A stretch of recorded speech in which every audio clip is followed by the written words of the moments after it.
This is the Bigger Pockets Podcast, show 659. Something that's big is we give our entire team so much freedom in the sense that if they ever need anything, if they ever want to take a trip, they can ask us, but they really don't even need to. It's done. It's done. So I mean, there'll be times when anyone on our team they can say this is coming up, this is going to do this. Perfect, you're gone. Have fun, enjoy it, and enjoy your time with the family. And so we've made sure that everyone knows how important it is to us that they get their time with their family. What's going on, everyone? This is David Green, your host of the Bigger Pockets Real Estate Podcast, the best real estate podcast in the world by far. I'm here joined today by my co-host Rob Abasolo, wearing a John Maher t-shirt. The first time I've seen him in a printed tee or anything that isn't just a plain black tee that he got out of a plastic package at Costco. Rob, tell me, what do I owe the honor of this privilege to?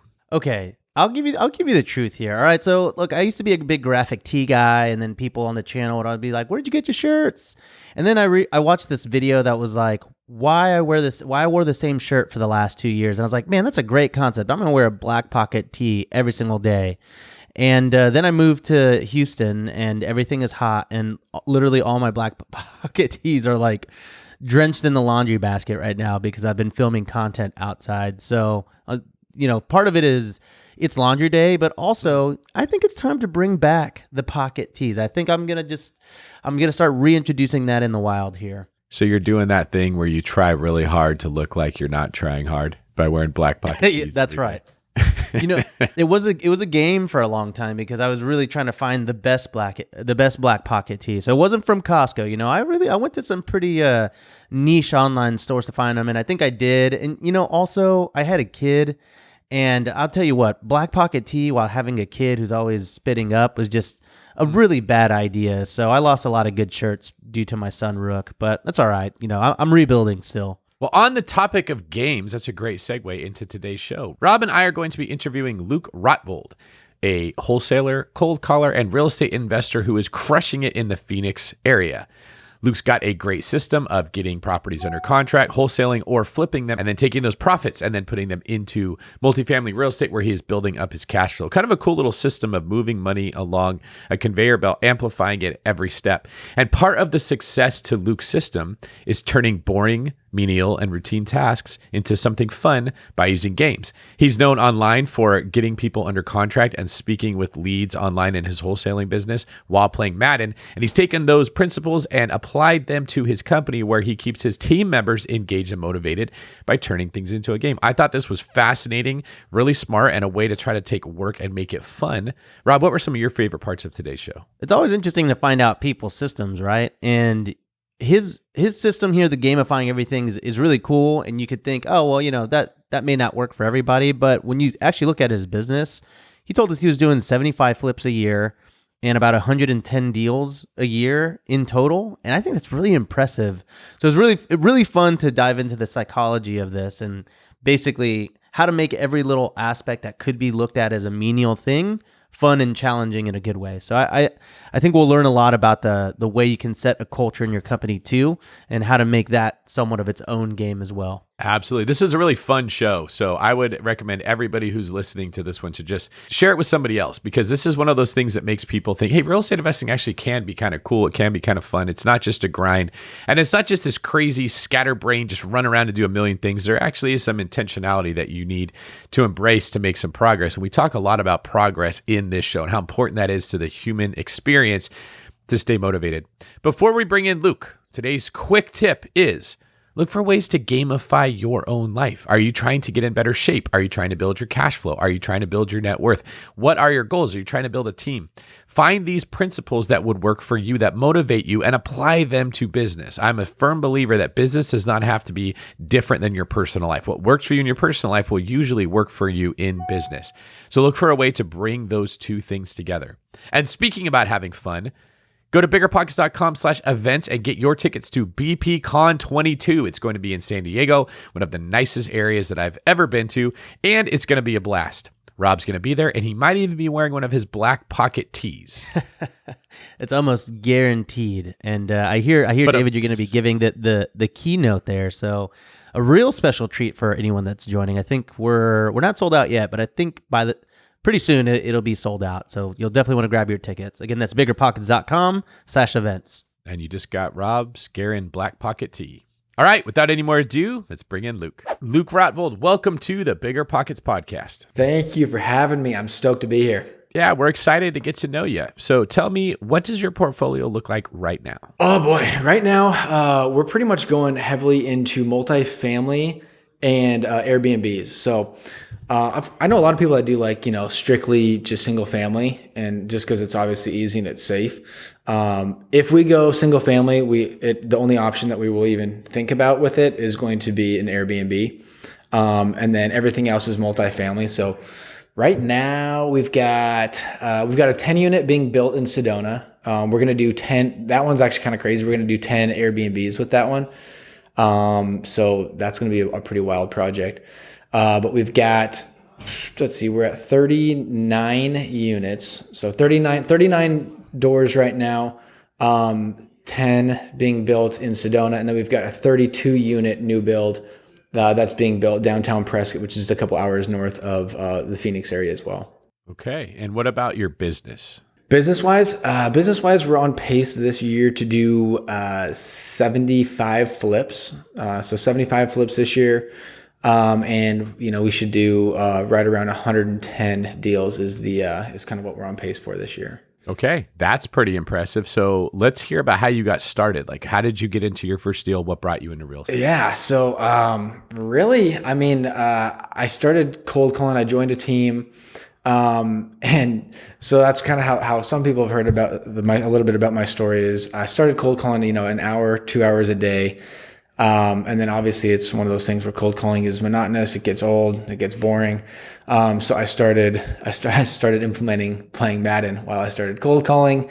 When I did that, I started cold calling like 5 to 6 hours a day, which obviously when the average person is maybe not even calling an hour or two, per day, and then you start calling 5 to 6. I mean, obviously the amount of context that you're making, the ability to perfect your craft, the ability to get better at what you're doing is just blowing by people at that point. And so once that kind of started, the deals started coming in pretty regularly. And, started just wholesaling, started on that team. The team that I was on kind of broke apart. And so then I went and started I started my company with my best friend, Jake Landis. And so we've got our team now. Like I said, started with cold calling, started with wholesaling, and we've kind of just taken that path that I'd say that the average wholesaler takes, in the sense that they would like to take, where we went from wholesaling to flipping to keeping properties, with rentals into, we're at the point now where we're starting to do a lot more developing now. So that's kind of the path that we've taken, if you will. Yeah. So like when you were playing Madden and making these cold calls, do you ever have anyone that sniffed you out on that? Like, were you ever like, dang it? And they're like, oh, what? And you're like, nothing. All the time. Oh man, unfortunately, that was like the number one thing that I had to try to like cut back on. So I mean, like, okay, so this is kind of the path that it went, is like, okay, I first started just in arcade mode when I was hopping on Madden, right? And I'd be like, okay, like I'll try to just go ahead and see how it goes, and maybe I'll try playing while I'm calling. But obviously the number one most important thing for me every single time was the cold call, because I'm working, you know what I mean? Like that's why I'm doing this, is to try to get deals right now, right? So it started with that, and then I was like, once I got comfortable, I was like, okay, I'm gonna hop on and do Madden online right now, right? Like I'm gonna start playing online because it's more fun and it's more competitive. But then the thing is you only got one pause. So you get one pause a game, so you're like, okay, I gotta use this pause like very sparingly. Like, so whenever whenever I'd have a lead where I had to like write all the information down, that was when I'd use my pause. But there's times where, you'd start getting multiple, you get multiple leads in that calling session. And so you had to kind of adapt and figure it out. I'm sure you had to take one for the team, take a few L's in Madden to close a couple of deals. Yeah, unfortunately, but it's like, at the time then our average wholesale was probably like, 25K. So it's like, yeah, okay, 25K, or do I want the extra win right now in Madden? I think you made the right choice. I think the 25K probably pans out in the long run. Yeah. You sort of mentioned you were taking 5 to 6 calls a day, and I think that's really important. A lot of people, calling 5 to 6 hours. 5 to 6 hours. That's really important. I think a lot of people, they hear about wholesaling and they hear about the off-market deals, and they'll only put in 1 or 2 hours, and they don't get success, and then they quit. But I remember I was talking to a buddy of mine who said that he didn't get any sales for his first 2 months or something like that. He didn't get any wholesale deals, and he was working part-time. But then he finally got his first one and started really data tracking how much time he really needed to put in. And so he realized he needed to put in an average of 80 phone calls or talk to 80 people before he could close a deal. And so as soon as he did that, he mathed out, okay, it takes me 4 hours a day to call 80 people and blah, blah, blah. And he mathematically figured out that, for every 8 hours, he would get a lead or something like that. So I'm kind of curious, were you ever at that point where you were tracking exactly your conversions or anything? Oh, 100%. Yeah, there's no doubt about it. That was actually, to me, when it started getting real, where I was like, okay, I got to stay on the phones. I have to. There's no question about it, because I ended up breaking it down to how much I was making per hour while I was on the dialer. And that number, when I found out that number, I was like, bro, this is insane. So to me, that it was, I don't remember the exact number, but it was something along the lines of I was making $560 per hour that I was on the dialer. That's what it broke down to for how many leads I would get, which how many hours I had to be on the phone, which turned into the lead, which turned into the deal.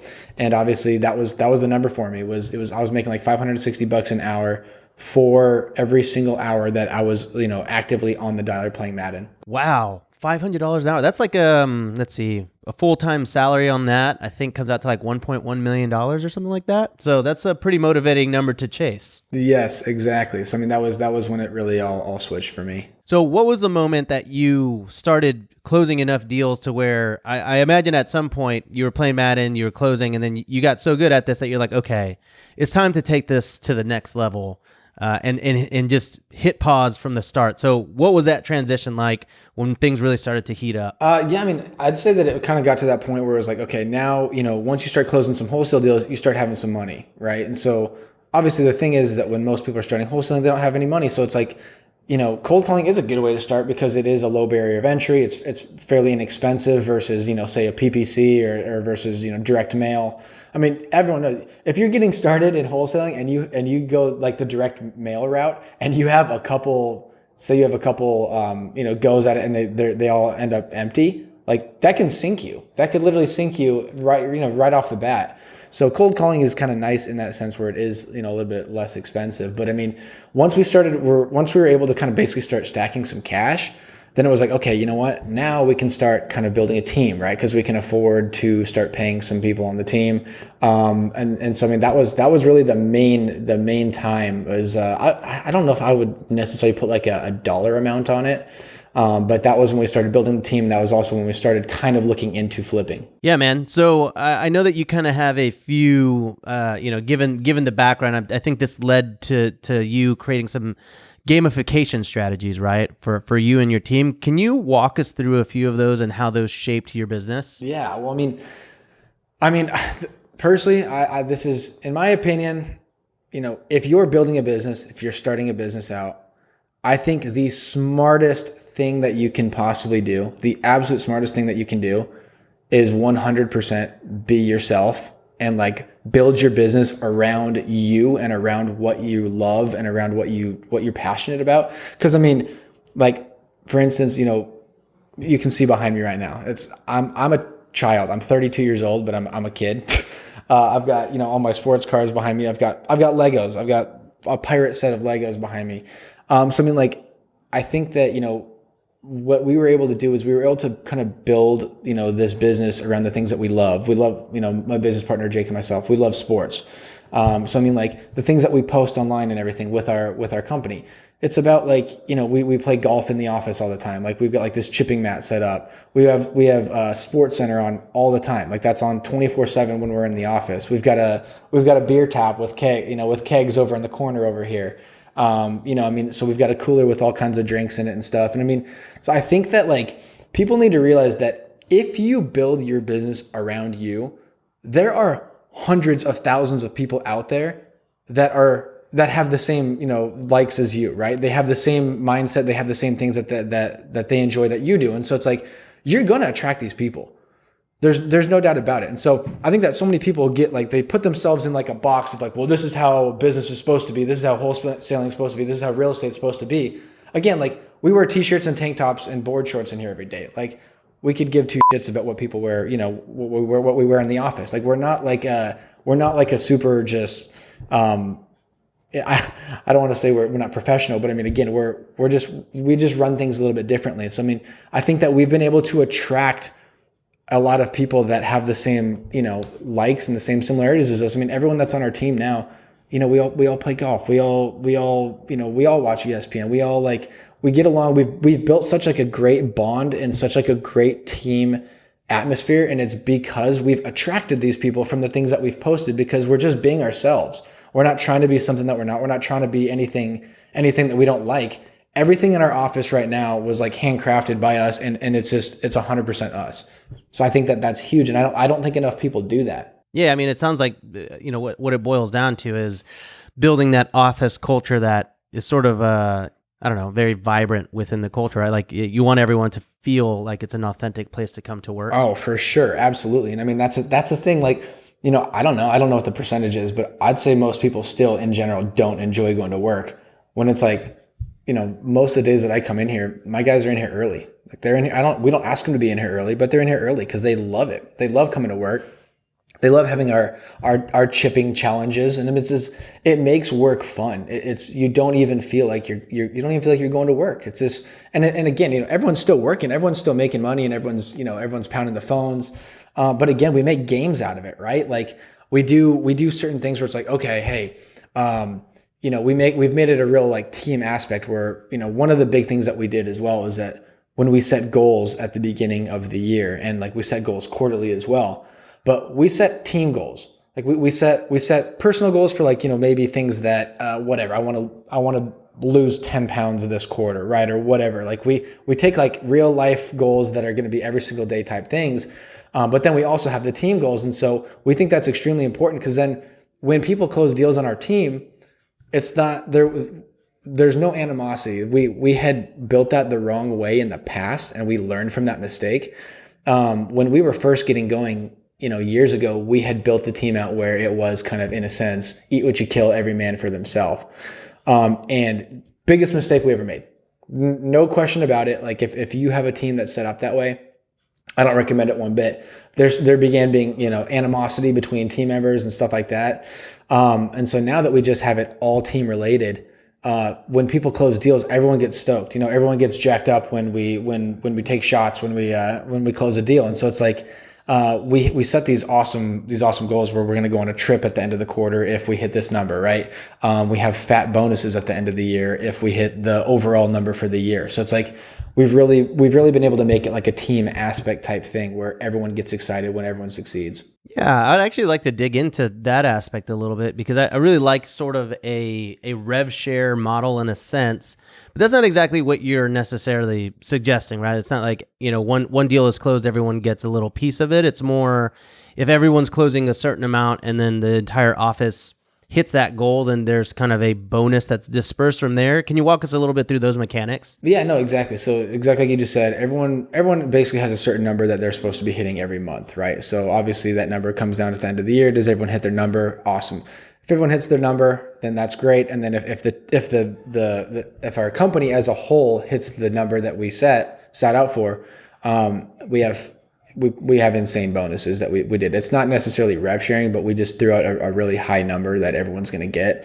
So obviously it makes everyone super, super amped to shoot for that number. That's really cool. So are there times in that culture, like, obviously you've experimented here with the bonus structure and everything like that, different aspects of culture that you like to implement.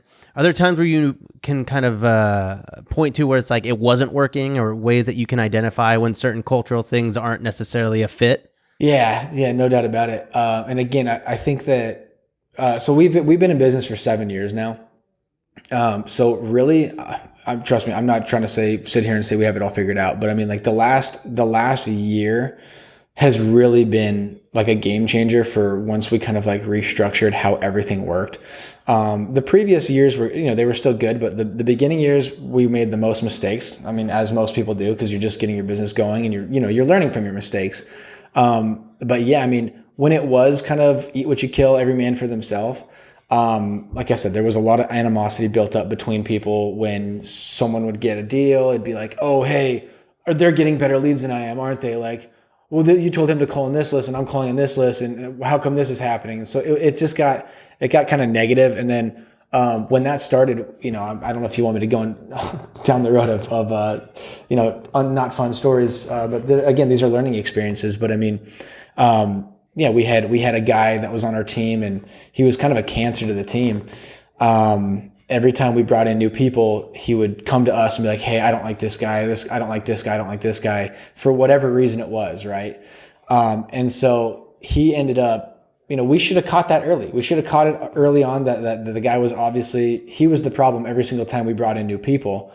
And we ended up finding out that he had been stealing leads from us for the last 6 months that he had worked with us. And like I said, the relationship just kind of started getting worse and worse.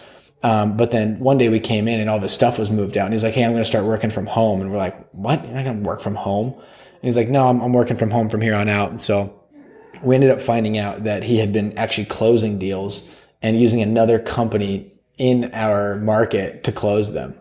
So he was taking the leads and he was taking the leads to this other company, and he was closing them and selling them with them. Cause like how it kind of raised an eyebrow for us was we were like, okay, you're not getting any leads anymore. Like what happened? Like the last 3 months you haven't brought any leads in, like something's got to be going on.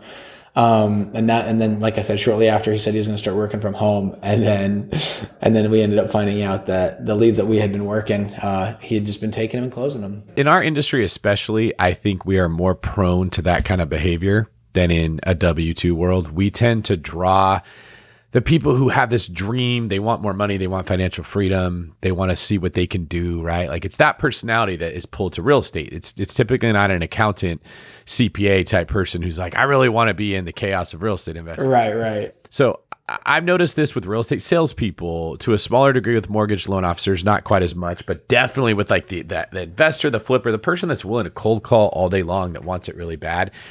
They're more likely to be the people that will cross those lines, that will gray those areas. And there's almost like a bit of a paranoia that you have to develop to do this well, that people that don't work in the industry will look at it like, oh, you're always afraid of people leaving you. I'm like, do you know how often agents change brokerages? Oh God, yeah, it's insane. They're constantly jumping, right? And then in the investing side, it's even worse. You get these people that say, hey, I see you playing Madden and cold calling. I really want to learn what you're doing.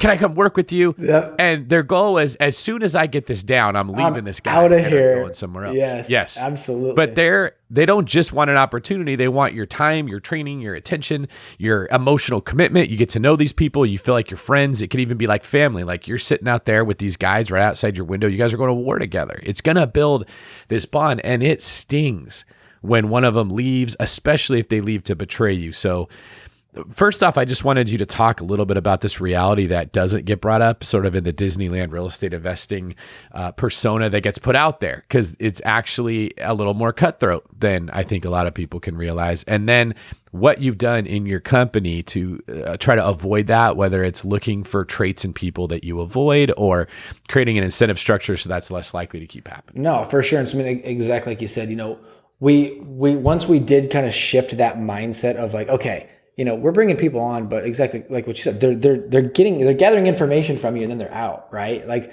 they might stay a couple months, they might stay, even if it's a year, they get as much information as they possibly can. And then when it's no longer kind of like, fitting their needs or it doesn't really make sense, they think that they can start making more, then they're gone. And so what we've done to kind of try to combat that is when we did our last round of interviews, we really asked some deep questions, like some deep questions that were going to be like, give us a good feel for if these people were going to stay with us or if they were literally just trying to gather information and bounce. So I mean, like, one of the things that we said is, we just asked, how long are you looking to stay in real estate? How long are you looking to to be with us. Just curious, because believe it or not, even though you'd think a lot of people are just going to like BS you, a lot of people will straight up tell you. We had a couple people that were like, hey, I want to be here for maybe a couple of years and I'd kind of like to go try to do what you guys are doing. So someone that said that, no, like, you gave us the honest answer, but that's the wrong answer. So no, you're not working with us. And so it's like, yeah, we were looking for the people that said, you know what, like I'm looking for a career, like I'm looking for something that I can stay at a long term, So that was huge for us. And so another thing, we want our guys to grow. Like we want them to grow with us. So that's huge. That was another huge thing that we kind of shifted as well, is that when we go over our goals, the personal goals and the team goals, but when we go over those, we really look to find like, what is it that you want? You know what I mean? Like we try to get to the deep questions of what do you want out of life? What do you want out of working here? And so, a really cool example that I can actually use that just actually happened last week. One of the guys on our team, one of his goals was that he wanted to buy 3 doors this year. He wanted to pick up 3 rental properties, 3 doors. And so one thing that we're huge on is we like to try to fulfill these goals with people. And so we like to we made it very obvious to them that, hey, we're going to be able to provide you guys with options, like in opportunities that you might not get elsewhere because of how many projects we do come across. And so when this was only a week ago, we came across a triplex that was a seller carry, which, with interest rates where they're at right now, a seller carry was pretty attractive. They were asking $880 on it for a triplex right downtown Prescott. And so they were, the seller was asking $880 and they said they'd carry at 4.7%. So we went ahead and jumped on, we lowballed the shit out of them. We came in at $650, 4.7% interest, and they accepted it. So 5-year balloon. But so it was a perfect time though, where we could kind of, see if it was something that he would be interested in jumping in on with us. And so our team member jumped in on it with us. He threw some cash down, to partner on it. And he is a partner with my business partner, Jake, and I on it now. So it's like, just like that, he just added 3 doors to his portfolio. And that was one of his big goals that he had wanted to do for the year of 2022. And it's already accomplished. That's awesome. Rob, same question to you. What are some things that you've done to either avoid hiring the wrong people or keep the people that you've got in place? This is something that I don't want to say dealing with, but something I'm going through right now, right? Because I've always hired very lean, and I'm at the point now where I am having to scale and hire more people, and I just want to make sure that the people that I've already hired are happy. So I actually just had a 1-year review with like my editor, for example, the editor of the channel. And for us, we've had a really good, flexible relationship. Things have been going super, super, super well. And I believe he gets paid relatively well for kind of, like the job that he does. And I think we've always been happy with that.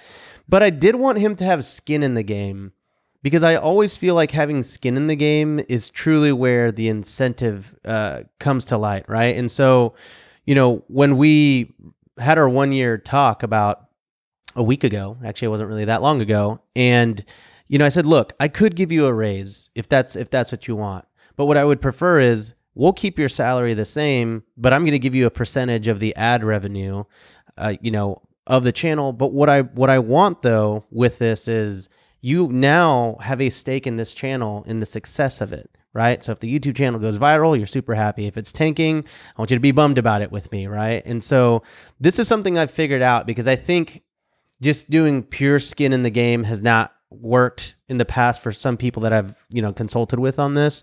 But I actually just hired a COO for my education program. And we really went through and through trying to figure out the agreement that worked. And the same thing, it was a base salary with a percentage of revenue, because basically if he grows it to a certain milestone, he'll make a lot more money. And so for me, I think there's a really nice balance there of just making sure that there is a reason that someone comes to work motivated, and knowing that their work contributes to more money in their pocket.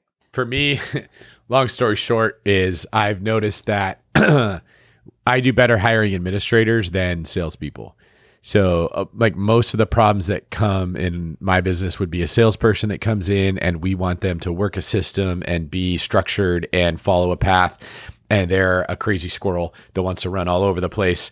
And their heart tells them, do it your own way, but their head tells them, I need systems. And it's been very difficult keeping him in path. So we're sort of going to restructure to where we've got a handful of sales leaders that are very talented agents. We're going to build administrators around those people rather than growing agents and maybe giving them agents to support them, because this has been the biggest problem with business. Is like, you just don't realize that when you're learning about real estate. It's so exciting, it's so fun, you're like, I just want to do this every day, all day. But then when you got to go execute, it becomes boring, it becomes monotonous, it becomes a grind. That, like, you learned how to use Madden as sort of an opiate to get you through what that was going on. And that's why people don't become successful, is when the luster wears off and you're like, nope, I'm just getting yelled at, getting hung up on, getting people that are irritated, and I'm just sifting through to find that one gold nugget. And then I got to have the ability to pounce on it when I find it. It could be like that, getting a deal, right? We're starting to see a little bit more deals coming our way because the market's softening, but in general, it becomes very discouraging when you're looking at house after house, and especially when you're new and you're just analyzing all of them 100%, right? Like, this is exhausting, and you got to have the energy to pounce when that one comes. So I kind of want to switch this over a little bit, Luke. If you could give us your 4 tips that you use to keep people interested so that their mind is sharp, they're engaged, they're having fun, and they don't miss the opportunity that comes after those 8 hours of calls. Yeah, I mean, so another thing that we do is, we incentivize our team for bigger deals, right? So, because again, you got to keep in mind, like, we've got a sales team that they are in the trenches and they're going to be negotiating a deal, right? So if they're negotiating a deal, why not give them more incentive to try to get that deal deeper? And so obviously we're not going to give the deal away. Like, we don't want to lose a deal because we're just trying to get it too deep. Like, we're always going to try to make sure that we get the deal first. But we incentivize them by getting deeper deals. So, we'll do something where it's like, okay, if you, for your first 100K deal that you get, we're going to get you a whole new set of golf clubs. And I mean, are you guys golfers? I just took my first lesson a week. Oh, did you? Okay. Okay. So I mean, like, but I mean, that's a couple grand, that's like a couple $1,000s right there, to do something like that. Or, your first deal over, whatever, 50 grand or 75 grand. So like, we do like different things like that. So like, you'll get like an electric scooter, you'll get like an electric e-bike. So like, we do things like that to like really try to like make them push to get them deeper. Right. So that's one. Obviously another one is, we really make sure that we have like an advancement, right? So it's like, okay, this is what you're going to start out at when you join our company. But like, we always want to make sure that people know that they can grow in our company, right? Whether that's huge. Yeah. Cause I mean, it's like a lot of times, I think that one reason why people will leave a company is because they just feel like there's not any growth for them, right? They feel like they've hit the ceiling and they're like, okay, well, where do I go from here? Like, I'm doing well, and I don't really know what you guys want from me now because I'm doing everything I can do, and I just don't. And they just feel like they kind of hit that glass ceiling. And so one thing that we've really done is we've really made it a point that we want you guys to advance in our company. Like, we have an opportunity for growth. You're starting right here, as an acquisition manager, but the next step is going to be a team lead. The next step is going to be a closer. I mean, we're going to have positions all the way up to COO of our business as well. We're not there yet. Our team's not big enough, and I don't think, especially with the market kind of slowing a little bit, we're just not really at that point where we have those upper management positions, kind of filled or anything, or even really where we're ready for them. But again, I think that just when people know that for the future, like, I can step into those positions, right? I'm not going to just stay right here for my entire career with them. Like, that's a huge thing. And when you say gamifying, it's like, it's kind of, in my opinion, it's kind of like, moving on to that next level, right? So it's like you've finished this level and you've done really well. So now you're moving on to that next level. I heard Tony Robbins talking about this, and it never really clicked, but he was talking about how important the feeling of progression is to a human being. It's like one of our deepest needs. Actually, I think what he was saying is you're only happy in life when you can feel like you're progressing. And at the time I heard it, I wasn't ready to hear it, so it didn't really do anything for me. But I started thinking about, actually, I'll just be honest with this. I started playing a video game on my phone, like a Marvel game. Okay. And I ended up spending money on it. And I was like, what the hell am I doing? This is awesome. So stupid in so many ways. But I actually deconstructed, like, why am I spending money on this? And they done a great job in that game of getting it started where it was fun and then making it too hard to progress at the pace that you want to, that you got used to, unless you spend money. So you're in like this pain. I can't get to this next level unless I spend $10, and then the pain's relieved. And I just caught myself getting sucked into just like, it's like, dude, I don't spend this much money on food. I don't spend it. Why am I doing this? And it was that feeling of progression. And it sort of unlocked something in my brain. I realized this is why you see so many young men that are addicted to World of Warcraft. Like in the real world, they don't get that feeling of progression. They feel like they're getting passed up. But in that world, they're a level 74 warlock. And even though they know it's not real, your brain thinks it is. It feels real, right? I am a badass. In that place, right? And I see this with investors. I'll often hear investors say, I have X amount of doors. And like, it's kind of a joke in our world that the minute I hear an investor start talking about doors, they're chasing the wrong goal. It's easy to build up doors, right? Because you have 9 doors. Well, what you have is like 3 properties or something. It's the feeling of progression that they like people to hear. And I pay a lot of attention to what am I getting that feeling from? Because I will chase it if I think that I'm going to get ahead. And there's a lot of other people that are that way. And if you're at a company where they don't have that feeling of progression, it's almost like you're forcing them to go somewhere else to find it to get that need met. Yeah, no, there's no doubt about that. I mean, I think there's so much truth in that, because it's just when you just even talk to the team, when you just have regular talks with them, that's what is important. Like, when you have like the sit downs with them and you say, hey, what's really important for you, with where we're at, it's always that next thing. How about you, Rob? What are some areas where you catch yourself, like you feel progression and so you pursue it, but then you look back and say, like, was that even worth doing? Or are you just a machine that isn't making those mistakes? I don't make mistakes. No, Physically, I don't do it. Yeah. I'm the best. That's my Ricky Bobby impression. Well, no, I was just thinking about that. I mean, and I kind of I said this earlier about sort of the rev share model. And I think honestly, you guys are really selling me on this a little bit more, simply because there is progression in that type of thing for the people on my team. I mean, with my COO, with my editor, they're directly incentivized by the performance and growth of my company. And thus, if they don't help increase the production, they don't see progress. But because of our company, because of my companies and my channel, it is always growing, And I think that's sort of the thing that I think that's probably, honestly, David, what I did not like about W-2 life is that there really isn't fast progression, right? If you think about your typical linear growth there, you get a job and you wait, if you're lucky, a year to get promoted, but it might take 2, it might take 3 years to get promoted. Now, you might get, like at my last job, I would get like a 3% living wage increase every year or 2. I can't really remember off the top of my head. That's not real progress, right?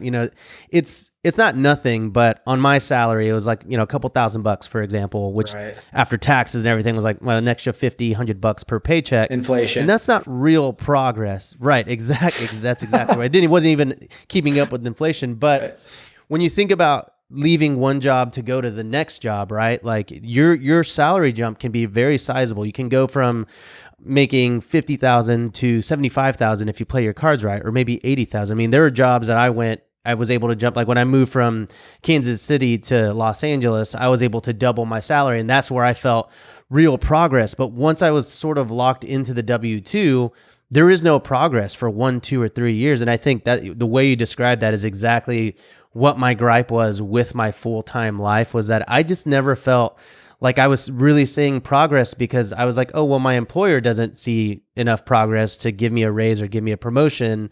And thus I always felt very stagnant for very many years. Whereas now I'm self-employed. I have different businesses. I have different employees. My revenue does go up every single month. My views go up every single month, and I actually see progress. And so I think, I don't know. I probably do chase progress a lot, but maybe it's because I was so deprived of it working a full-time career. And that's why obviously your mileage is going to vary there. And I didn't mean to get so deep and profound, but I think you've just really encapsulated what my issue was with like being a company man. Oh, for sure. I think, when it comes to like just talking, what my main thing that I chase is for progress wise, it sounds ridiculous, but it's 100% cash flow. That is literally the number one thing that I find myself chasing, is like the number that sticks out to me over anything else is 100% directly correlated to my freedom. And the thing that correlates with your freedom for me is my cash flow. I think because cash flow is such a powerful magnet in our industry, right? It's like you throw the word cash flow out and 90% of the people interested in real estate are going to run right at it. For sure. And it's not bad. Obviously, cash flow's Right. incredible. I all like wanna make as much money. as Yeah. anyone else, right? That's right. It becomes scary when someone goes to a bad turnkey provider or a bad market, right? Because those markets always look stronger cash flow. If you go to Indiana, if you go to like some of these like Mississippi, all these areas that turnkey companies tend to work in that have a very low barrier to entry on the spreadsheet, you're like, whoa, this is a 28% return. And it never works out that way, right? And it's not that I'm against cash flow. I'm against cash flow being used as bait to get you on a hook that's going to take you into financial ruin, right? And you got me thinking one of the things, I think the main reason people want cash flow is they see it as this like, magic pill to get them out of the job that they don't like, into a relationship that they don't have, into having confidence. Like it just cash flow can change everything for you. The other thing I think is it's easier to measure progress with cash flow. No, I think so too. If I've got this much every month, I can get this much more if I get this many properties. It puts you on that progression system that we talk about. You can do the same thing with equity, and that tends to be how wealthier people measure their success is how did my net worth grow? Yeah. But you don't have as much direct control over equity. Right? You kind of have to like make the right moves and watch that it happens. But cash flow, there's a very strong correlation between I got this many doors, I can get this much cash flow. So I'm curious, as you're building up your own portfolio, as you're growing your cash flow, and as you're seeing this system of progression and how important we have to have it, or otherwise we're not going to stay motivated. But at the same time, you can follow the wrong path and feel like I'm making progress. And then you get all the way to the end and you're like, I don't like where I went. This was a mistake. How often do you sort of pull back and look at your overall plan and ask yourself if you like the direction you're headed? Probably monthly, honestly. I'd say probably about once a month, I really sit back and I'll look at it and just be like, okay, is this where I want to be? Is this what I want to do? Is this, the things that we're aiming towards? Is that what I want out of life? And, are we going in the right direction towards those things?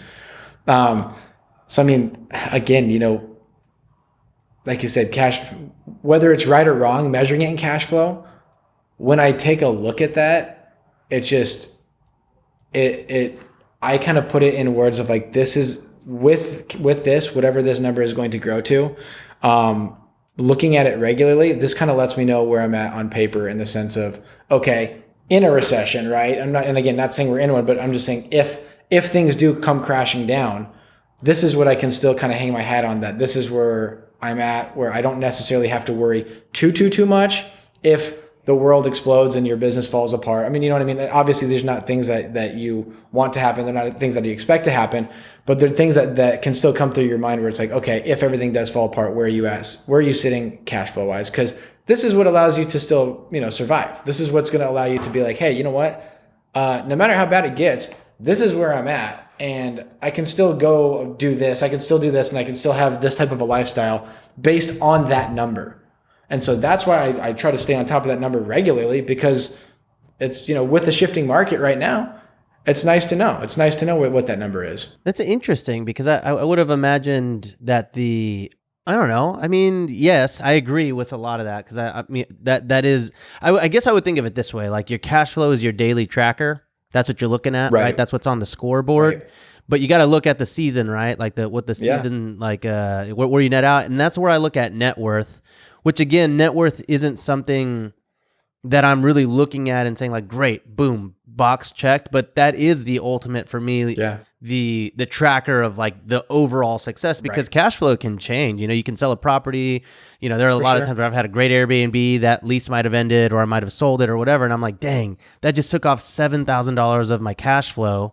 And now I'm back down to like, 3 steps back or whatever. But, and again, net worth is not something that I'm like, oh yeah, this is it. But that is how I track really a lot of it, because for me, I always say cash flow makes you rich, but equity makes you wealthy. Yeah. And so there is a little bit of a dance that you have to play on, like which one you're paying attention to. And I think it's kind of equal, honestly, on my side. I was going to say, I mean, I absolutely still pay attention to my net worth as well, but I pay more attention to my cash flow regularly. Like I said, I'm probably paying attention to my cash, checking on my numbers for cash flow monthly. And then, my net worth is probably quarterly, where I'm really, cool. diving in and saying, this is where I'm at right now.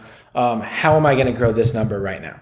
All right, so let's summarize your 4 tips for gamifying things. And I think before I do that, what I love about this is that you're taking the same things that make video games fun and addicting, and you are applying them to business so people can actually make money with that skill, right? Hell like yeah. You're taking this thing that is a trap to so many people, and now you're using it in the fight for financial freedom and good. So I like that. Absolutely. Number 1 tip, make work a game. Like when you were using Madden, that would make an ordinary, boring task actually seem a lot more fun and challenging. Number 2 is look for ways to incentivize people. And you have to have like weekly ones and quarterly ones, different forms of incentive. Number 3 is leveling up. That's where we get into that feeling of progression that's so important. Number 4 is bring in a multiplayer element. So get other people involved, make them feel like they're in a group on a team. Anything that you want to elaborate on that before we move into the next segment of the show? No, I mean, honestly, one other thing that we've really done with our team as well is we've made sure that they all know that to us, one of our core values is obviously just the importance of family. And so something that's big is we give our entire team so much freedom in the sense that if they ever need anything, if they ever want to take a trip, they can ask us, but they really don't even need to. It's done. It's done. So I mean, there'll be times when anyone on our team they can say this is coming up, this is going to do this. Perfect, you're gone. Have fun, enjoy it, and enjoy your time with the family. And so we've made sure that everyone knows how important it is to us that they get their time with their family. So and again, that's not gamifying, but I mean, that's just one of those things to us where again, it's a core value of that your family comes first. So anything you need, go for it. Yeah. And if they're hitting their numbers, if they're doing their job, if there's accountability, like I see that you've got these people that are in your office as we're recording. I think that's really important. Oh yeah. They're working every day. So, and you track your numbers so you see if they're successful. So of course, if they want some time off, they can go do it. That only becomes a problem when someone's not producing, they're not contributing. Right. They're not helping move the ball forward, and then they're saying, "Now I need all this time off as well." I agree. I'm jealous. I'm jealous you have a workspace with people. I do miss that. The studio gets a little lonely sometimes. Yeah. Rob's coworkers are his children. How old are they? 1 and 2. Yeah, and every once in a while, an exciting thing happens where one of them sticks Play-Doh up their nose, and you get to go right perfect. There we go. Do reverse CPR. Yep. Yes. Yep. we had a peanut incident about 6 months back. So peanut up the nose. We had that up the nose. Up the nose. What happened? Did you do reverse CPR? Oh, we had to break out the tweezers. Had to break out the tweezers to get the peanut out. I'm like, babe, what are you doing? How that? I put a peanut up there. I thought it would come out. My sister did that with the bean one time. They'll get you. Peanuts and beans. She was 32. No. Yeah, right. All right, I'm going to move us on to the next segment of our show.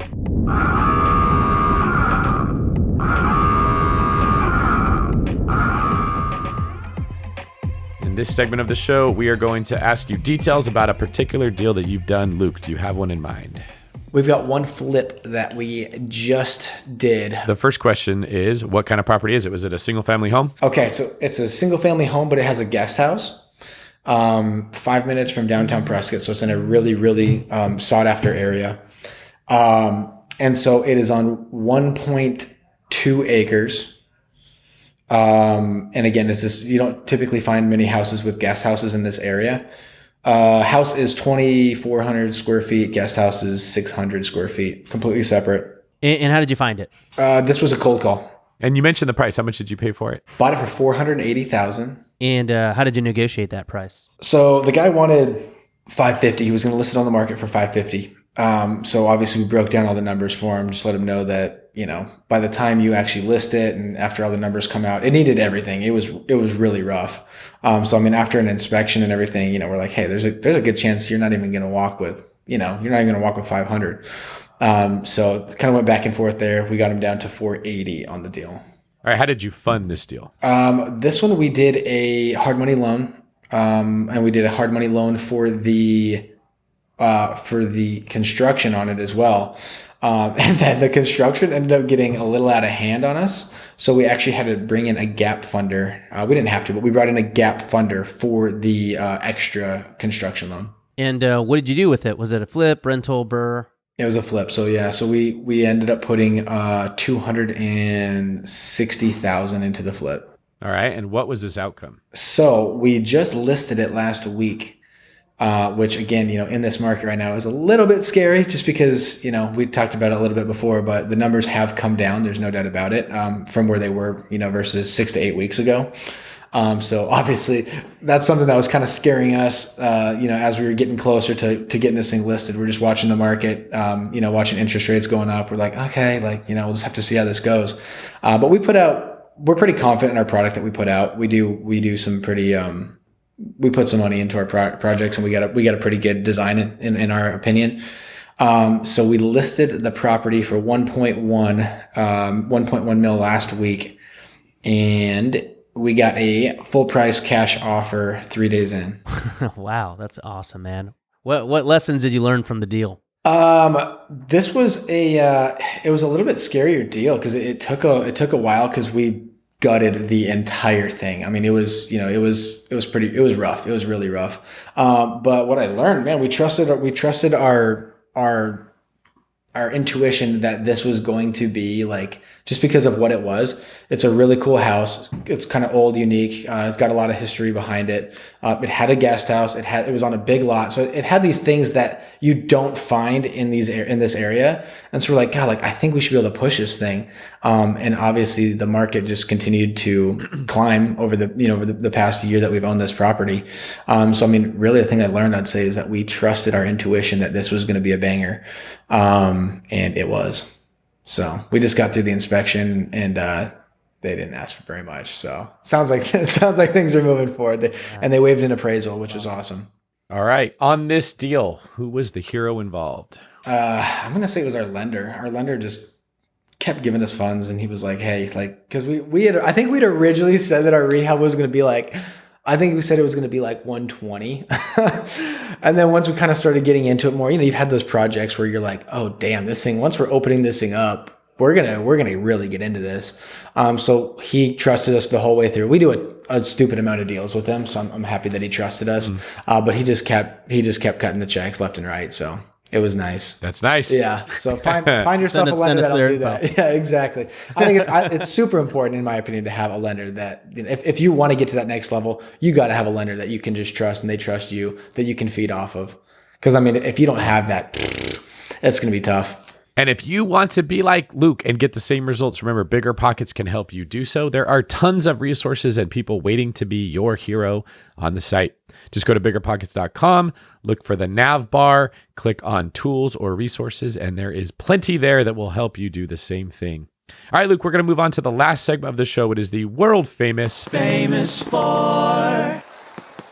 All right, in this segment of the show, Rob and I will fire questions at you, and we're going to see how you respond. Same questions we ask every guest every week. Question number 1, what is your favorite real estate book? Oh, favorite real estate book. I'm gonna have to go. I say that it's real estate wise, but The Top Regrets of the Dying. The Top Regrets of the Dying is huge for me because it's one of those things where, again, it lets you know you got one life, and it's about someone who interviewed a bunch of people that were on their deathbed, and just the things that they had brought up that they wish they would have done, looking back, and the tears that it brought to them. And it's just it's one of those books where it makes you every page you're just you're thinking about it, and you're like, oh my God, I gotta change something. I gotta go after it now. I gotta do what I want to do right now. So that was huge for me. That's awesome. What about your favorite business book? Favorite business book is probably going to have to be The Monk Who Sold His Ferrari. Josh Dworkin really likes that book. He's mentioned it several times. Yeah, that's an amazing book. that'll shift it. That'll shift your mindset as well. It's about a bigwig kind of lawyer, and just the changes that he made by basically kind of stepping away from his business and taking a deeper look at the everything in the macro of life, I guess, and how it changed everything. It's amazing. And when you're not finding ways to gamify the game of real estate, what are some of your hobbies? I like to play golf.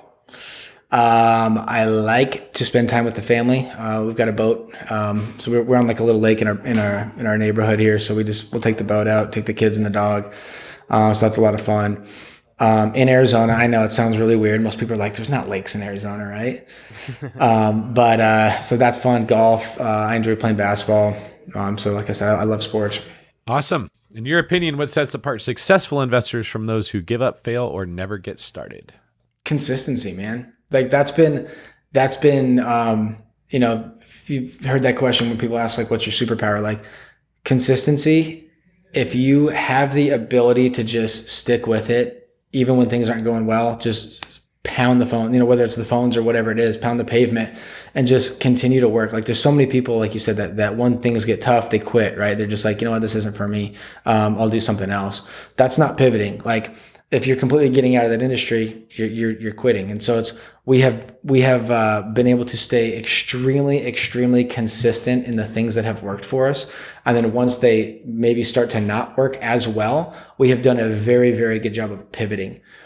So, whether that's a market shift, whether that's, that could be anything. Something happens with your marketing sources or, whatever it might be where things are just not working how they used to work. Making those changes, being able to pivot quickly and staying consistent. Those are the top two things for me that if you can do those things in any market, in my opinion, I think you're going to be fine. I think you're going to not even be fine, but I think you're going to excel. Well, very wise words there. Lastly, can you tell us where people can find out more about you on the internet? Yeah, absolutely. So on Instagram, my Instagram handle is Luke_RO_. And on Facebook, just Luke Rotvold. That's my full name. And then on YouTube, we are under the Viking Boys, and we have a bunch of like cold call videos, just live cold call videos on there while playing Madden, which is a blast. So you can gotta stick to your roots. Right? Exactly. So those are the three places you can find me.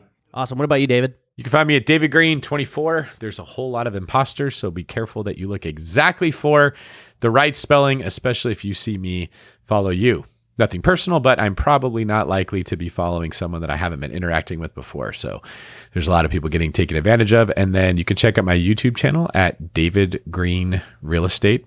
And Rob, what about you? Yeah, man, I've been waiting for you to follow me back now for like the last 6 months. So I'm trying not to take it personally, but honestly don't know how else to take it at this point. It'll come soon. You can find me over at Rob Built on YouTube, Rob Built on Instagram. Little curveball here, Robilto on TikTok because someone took Rob Built, but then scammers got a hold of Rob Builto on Instagram. So it's a little confusing. So I'm Rob Built on Instagram, and make sure that I won't send you a message first. I can pretty much guarantee that. So if you get a message from me that says, hey, have you considered Forex trading? It's not me. It's a bot. Come on. That's what you're actually doing. Let's be honest here. Luke, I got to ask you, with your name being Luke Rotvold, how often do people think that you are Luke Rockhold, the UFC fighter? I know. Trust me. Oh my God. Okay. So funny story was that I was the first time I ever heard that name. I was at a restaurant with my wife, and they had like ESPN or something on, right, where they had highlights going on, and I just heard that name over the speakers, and it was like something about Luke Rockhold, and I'm like, wait, babe, did you just hear that? And she's like, yeah, I did hear that. I'm like, what that? Because I mean, like, come on, like Luke that's not a very common name. Rotvold, like it's a very strange name. It's Norwegian, but I mean, the first time I heard it, I was shook. I'm like, what the hell was that? So I don't get that very often. But I think that guy's also like 6'4", like freaking 240, all yoked up. I'm not 6'4", nor am I 240 or yoked up. So. Not yet. Right. Hey, I can get there. You put your mind to it. Anything could happen. You don't need to do that. Just get enough cash flow. It'll solve every problem you ever have. Why get in shape? Boom. Exactly. That's what I'm talking about. See? That's exactly what I'm talking about. All right, Luke. Well, we had a great time talking to you. I really appreciate you sharing what's going on in your business that's good, as well as what's not going well. It's very rare you get someone that will come on a podcast this big with this much influence and say, hey, I got taken advantage of. I had people leave me. Here's what went wrong in the business. So I appreciate you being authentic there. Everyone, please go follow the Viking Boys and learn more about how you too can make $5,000 an hour while playing Madden? 563. $563 an hour while playing video games. You're not going to get that in World of Warcraft. No, you're not. No doubt about that. Rob, any last words? No, that was yep. No, I'd like to make $560 playing video games, so I'll reach out on Instagram. Boom. Soon. Do it. We'll play a little Madden, a little mano a mano. All right. This is David Green for Rob, Reverse CPR Abasolo, signing off.